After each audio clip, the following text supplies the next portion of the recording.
"You'll ruin everything with your presence." That's what my sister Vanessa spat through the phone the instant she called to uninvite me from her baby shower. I'm Madison Harper, 34, running a boutique digital marketing firm in Denver that just cleared $2.8 million this year. Quick hit on why this betrayal cuts deep.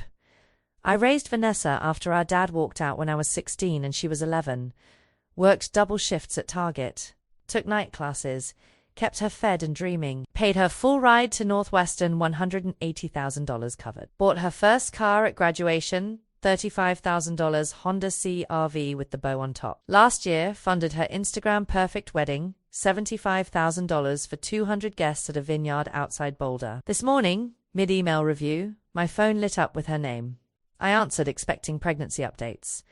Instead, Mom agrees with me, Madison. You always make everything about yourself. So just don't come Saturday. My hand froze over the keyboard. The coffee in my ceramic mug went cold as her words registered. I'd already bought the $400 stroller she'd registered for, wrapped in silver paper sitting in my office closet. But the real gut punch wasn't the disinvite. It was knowing what I knew, what she prayed nobody would ever discover. 6 months ago, I'd stumbled onto messages between her and Josh Mitchell, her ex-brother-in-law, while helping her recover a lost phone. Screenshots of hotel receipts. I love yous. Plans to leave their spouses. Then came the prenatal paternity test results I'd intercepted when they were mistakenly mailed to my address, her old emergency contact. Josh Mitchell, 99.9% match. Not Marcus Grant, her husband of 2 years, who believed this baby was his miracle after fertility struggles. Hello, beloved listeners. Thank you for joining me today. If you enjoy stories like this, don't forget to subscribe to the channel and hit that notification bell. I'm always curious to know which corners of the world you're tuning in from. Let me know your city in the comments. Enjoy the story. What I did next wasn't impulse. It was justice 15 years overdue. I hung up, opened my locked filing cabinet, and pulled the folder labeled Vanessa Evidence. Every text screenshot, every bank statement showing her secret $85,000 credit card debt. Every lie documented with timestamps. The baby shower was Saturday, 4 days away, 80 guests confirmed at Mum's Country Club in Littleton. Vanessa planned to monetize it, 12 brand sponsors lined up for Instagram posts. Perfect audience for the truth. Rewind to when I was 16, living in our split-level ranch in Aurora. Dad left on a Tuesday, cleaned out the joint account, left a note on the fridge saying he needed to find himself in Arizona with his 25-year-old coworker. Mum, Sharon Harper, worked 3 jobs after that, morning shift at King Soopers, afternoons at a dental office, weekends catering events. I became Vanessa's primary parent overnight, packed her lunches with sandwich crusts cut off the way she liked, helped with algebra homework at midnight after my Target shift, drove her to soccer practice in our rusted Civic that burned oil. Vanessa was 11, still believed in fairy tales and happy endings. I was 16, learning that responsibility came without warning or choice. Mum tried her best, but exhaustion lived in her eyes, deep circles no concealer could hide. She'd collapse on the couch at 9 p.m., remote in hand, barely awake through jeopardy. Vanessa and I became a unit, her needing everything, me providing without question. When she made honor roll, I was the one at the ceremony. When she got her period the first time, I bought the supplies and explained everything while Mum was covering someone's catering shift. High school for me meant a P classes squeezed between work and parenting. I graduated 3rd in my class, full scholarship to University of Colorado Boulder for marketing. Vanessa cried the day I moved to campus, begged me not to go. I promised weekend visits, kept that promise for 4 years. Drove the 40 minutes every Saturday, brought groceries, helped with her homework as she entered high school, made sure she stayed on track. College was where I learned digital marketing, but real education came from necessity. I freelanced building websites for local businesses, $500 here, $800 there, saved every dollar while classmates partied. Graduated debt-free in 2012 with $12,000 in the bank, enough to launch Harper Digital Marketing from my studio apartment in Capitol Hill. First client was a failing yoga studio. Grew their Instagram from 200 to 15,000 in 6 months. Revenue jumped 40%. They referred 3 more studios. The hustle was relentless, 16-hour days, surviving on ramen and ambition. Vanessa, meanwhile, coasted through high school, making B's with minimal effort, posting selfies that gained steady followers. She had natural camera presence, knew her angles. Built an aesthetic around being the effortlessly beautiful younger sister of someone driven. By her senior year, 2014, she had 50,000 Instagram followers, small brand deals for jewelry and makeup. Mum beamed with pride, called her our little influencer. I paid her application fees for Northwestern, her dream school in Chicago for communications. Got in, but financial aid covered only 40%. The remaining $180,000 over 4 years came from my growing business and a private loan I personally guaranteed. She never said thank you, just assumed it was my job as the older sister who'd made it. I attended her 2018 graduation, watched her walk across that stage in cap and gown I'd funded, and felt nothing but tired. She moved back to Denver with a degree and 200,000 followers. No job lined up, talking about being a full-time content creator. I bought her the CR-V because reliable transportation matters, handed her keys at a family dinner. She hugged Mum first. In 2020, she met Marcus Grant at a fitness influencer event. He was 32, owned 2 CrossFit gyms in Denver, clean-cut, financially stable. They dated 8 months before he proposed at Red Rocks Amphitheater, professional photographer capturing every angle. Vanessa posted the ring close-up, pear-shaped diamond, 2.1 carats, caption reading, "He chose forever." The wedding planning consumed 2022. Vanessa insisted on a vineyard venue, guest list ballooning to 200, upgrades to everything. Mum contributed $15,000 from her retirement saving. I covered the remaining $75,000 after Vanessa cried about her dream day only happening once. The ceremony was objectively beautiful. String lights over the reception tent, farm-to-table, catering, live band. Vanessa glowed in her fitted lace gown. Marcus beamed, saying his vows. I sat in the second row watching my bank account take another massive hit, telling myself this was the last time. That night, she hugged me during the reception, whispered thank you for making this possible, then turned to pose for more photos. She posted 47 pictures over the next week, tagged brands who'd gifted decor, never mentioned who paid for the foundation of her perfect day. Marriage seemed solid at first, or at least that's what her Instagram showed. Couple workouts, brunch photos, apartment tours in their Cherry Creek 2-bedroom. Marcus appeared in 60% of her posts, comments calling them relationship goals. Behind the scenes, Vanessa complained to Mum about Marcus working too much, being boring, not understanding her creative vision. I heard this secondhand during Mum's birthday dinner, Vanessa venting while I paid the restaurant bill. Then came Josh Mitchell, Marcus's best friend from college, best man at the wedding, recently divorced from his wife of 5 years. He started appearing in Vanessa's content, casual mentions of grabbing coffee, collaborating on fitness content. I thought nothing of it until April of this year, when Vanessa called panic. She'd lost her phone at a spin class, needed me to use my tech skills to locate it through cloud backup. I accessed her messages to confirm the device location, saw a thread with Josh at the top. Preview text visible before I opened the thread read, "Can't wait to have you alone again tonight." My stomach dropped.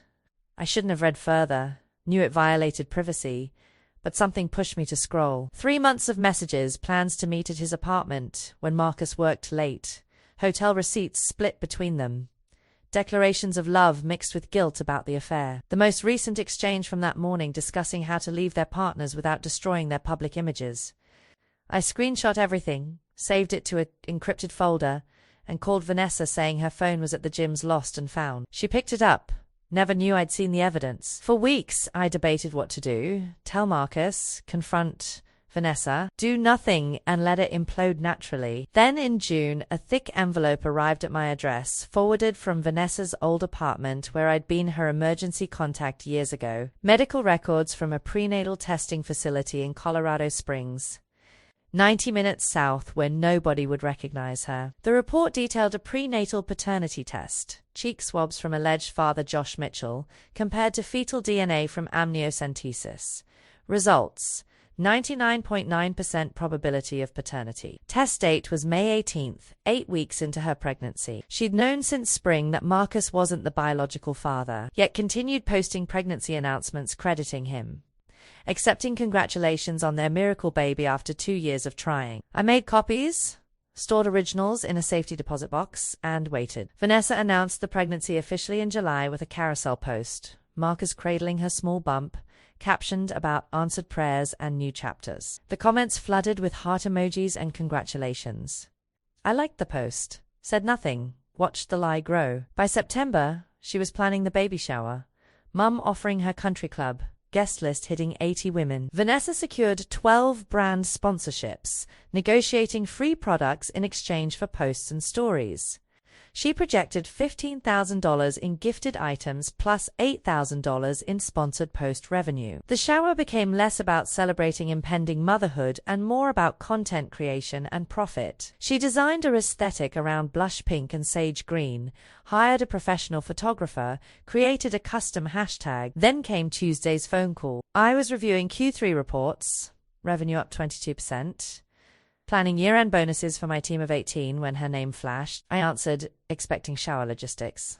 Instead, her voice was cold, rehearsed. Madison, I need to tell you something, and Mum agrees with me. Your energy has been really negative lately, and I can't have that at my shower. You always make things about yourself, and I need this day to be about me and the baby, so I'm uninviting you. Don't come Saturday. The line went quiet. She expected pushback or tears. I gave her neither. Understood, I said, voice steady. Enjoy your day. I hung up, breathed deeply, and opened the evidence folder on my laptop. That evening, Mom called. Madison, honey, you need to respect Vanessa's boundaries. She's hormonal and stressed. Just let her have this one day without your presence overwhelming things. It's not personal. Not personal. I'd invested $340,000 into Vanessa's adult life, counting tuition, car, wedding, apartment down payment of $50,000 I'd covered last year. Not personal felt like a slap after 2 decades of financial and emotional labor. Mum continued, maybe send a gift and a nice card. Show you support her even from a distance. She means well. You know how she gets. I ended the call politely, poured a glass of Malbec, and made a decision. Wednesday morning, I hired Rebecca Torres, a private investigator I'd worked with on client reputation cases. I need full documentation of ongoing contact between Vanessa Harper and Josh Mitchell, I explained. Current status of their relationship, recent meetings, any proof of continued affair. Rebecca delivered by Friday.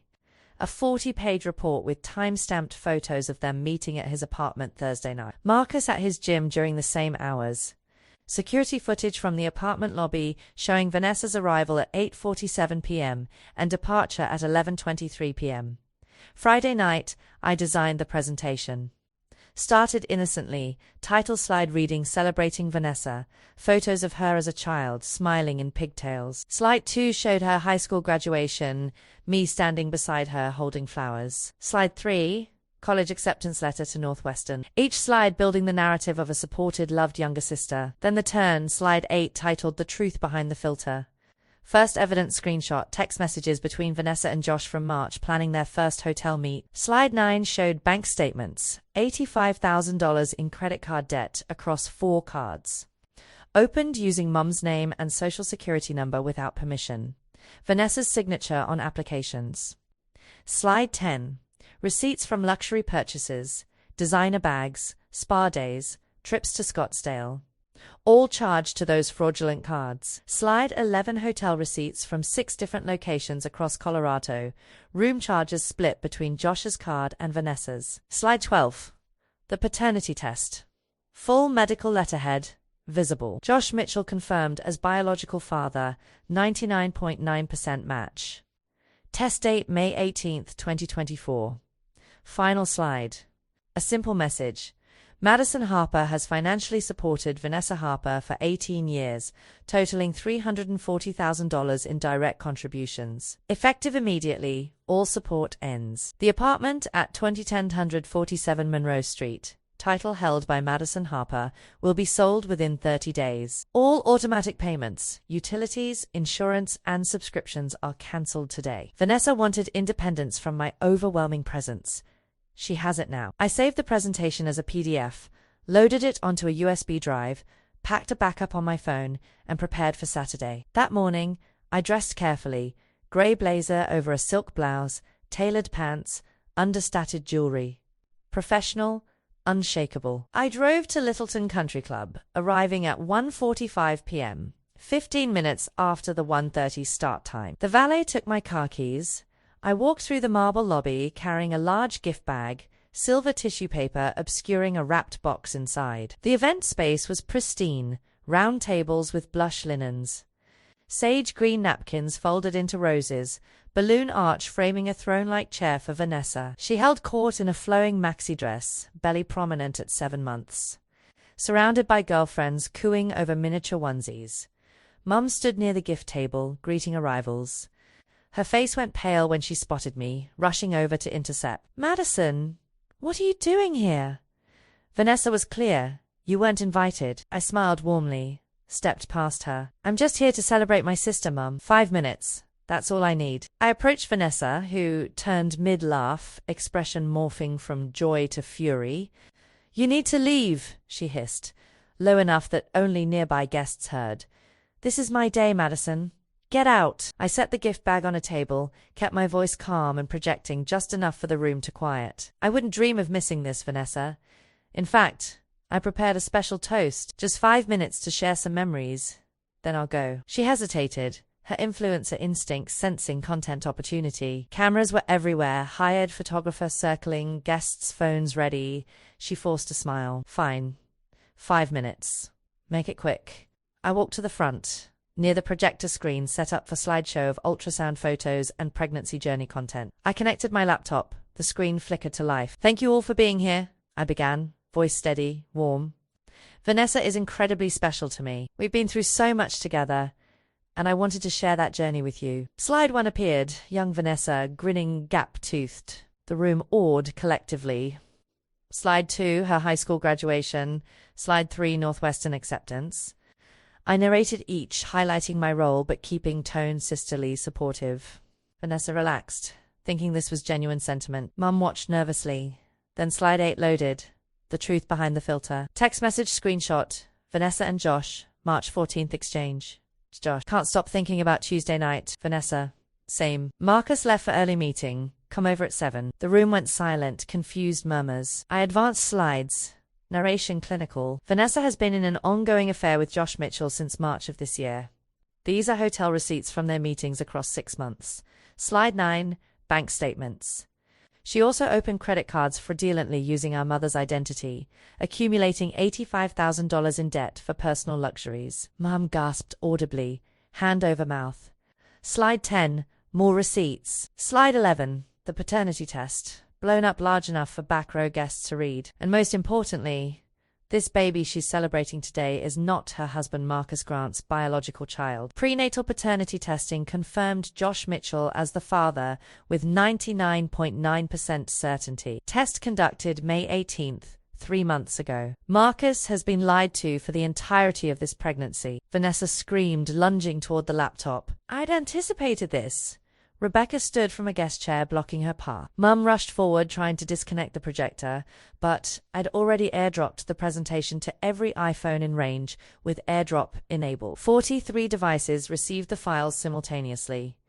Guests' phones buzzed in unison, notifications lighting up. Marcus, sitting in the back with male relatives, stared at his phone, color draining. "You're lying!" Vanessa shrieked, voice breaking. "She's lying to hurt me because she's jealous." Marcus stood, walking slowly toward the front, phone screen showing the paternity report. "Is this real?" His voice was barely a whisper. Vanessa collapsed into her throne chair, sobbing. Mum stood frozen. Josh Mitchell, attending with his girlfriend, tried to slip toward the exit, but Marcus spotted him. "You!" Marcus's voice rose. This entire time, chaos erupted. Guests talking over each other, phones out recording, live streaming to Instagram and Facebook. I collected my laptop calmly, walking toward the exit. Mum grabbed my arm, tears streaming. "How could you do this to your sister?" she demanded. I looked at her directly. "You enabled this for years, Mum. The credit cards were in your name. Check your credit report. The fraudulent debt is yours to resolve now." I left valet, bringing my car around within seconds. Drove away as security tried to restore order inside. Marcus shouting, guests filming, Vanessa's perfectly curated baby shower imploding in real time. That evening, the videos went viral. 47 different accounts posted clips. Hashtag Vanessa baby shower exposed trending locally. By Sunday morning, national gossip accounts picked it up. 4.2 million views across platforms. Vanessa's Instagram, once 340,000 followers, dropped to 62,000 by Monday. Brands cancelled every partnership, demanded return of gifted products. Marcus filed for divorce Tuesday, his attorney citing fraud and emotional distress. Josh's girlfriend left him. His CrossFit partnership with Marcus dissolved. He lost his coaching contracts. Mum discovered the credit card debt Wednesday, called me crying. threatening legal action for humiliating the family. I reminded her that Vanessa committed fraud using her identity, hung up, and blocked her number. The apartment I owned, where Vanessa and Marcus had lived, I listed Thursday with a real estate agent. Aggressive pricing for quick sale. It closed in 22 days. All cash offer, netting me $438,000 after payoff and fees. Vanessa tried calling from unknown numbers. I blocked each one. She showed up at my office building. Security escorted her out per my standing instructions. Mum sent letters to my home address. I returned them unopened. The baby was born in December. Paternity test court ordered by Marcus's attorney confirmed Josh as biological father. Neither man pursued custody. Vanessa moved to a one-bedroom apartment in Aurora, working retail at Target, the same store where I'd worked at 16 to keep her fed. Her Instagram today sits at 18,000 followers, comments disabled, posts infrequent, showing a very different reality than the curated perfection she'd sold. Josh works as a personal trainer at a budget gym. No social media presence. Marcus remarried in 2025, a quiet ceremony, moved to Montana, started over completely. Mum retired early, selling the house to cover Vanessa's debt after bankruptcy filing. Moved to a senior community in Arvada. We haven't spoken in 18 months. Meanwhile, Harper Digital Marketing expanded. Offices in Austin and LA opened last quarter. Team grew to 34. Revenue hit $4.6 million this year. Forbes featured me in their 30 Under 40 issue for brand reputation management. The profile mentioned my start from nothing, bootstrap success, no mention of family. I donated $100,000 anonymously to a foundation supporting women escaping family exploitation. Tribute to my maternal grandmother who passed when I was 12 but always told me to build my own path. I met Ryan Chan at a marketing conference. He's an architect. Designs sustainable buildings, has zero connection to my past. We bought a craftsman home in Wash Park, office space overlooking the mountains where I work remotely 3 days weekly. Our life is quiet, intentional, built on mutual respect, not obligation or guilt. Boundaries stay firm. Therapy helped process the family toxicity. I sleep well knowing I chose peace over performative forgiveness. The lesson crystallized through every choice. Family toxicity doesn't deserve access to your success. You owe nothing to people who only valued you as a resource. And when they tell you your presence ruins their celebration, show them what losing everything actually means. Independence comes with a price they set themselves. To everyone who stayed until the end, thank you for listening. These stories hit close because boundaries matter in real life too. What would you have done in my shoes? Drop your thoughts in the comments. I read everyone. If this resonated, share it with someone who needs the reminder. See you in the next one.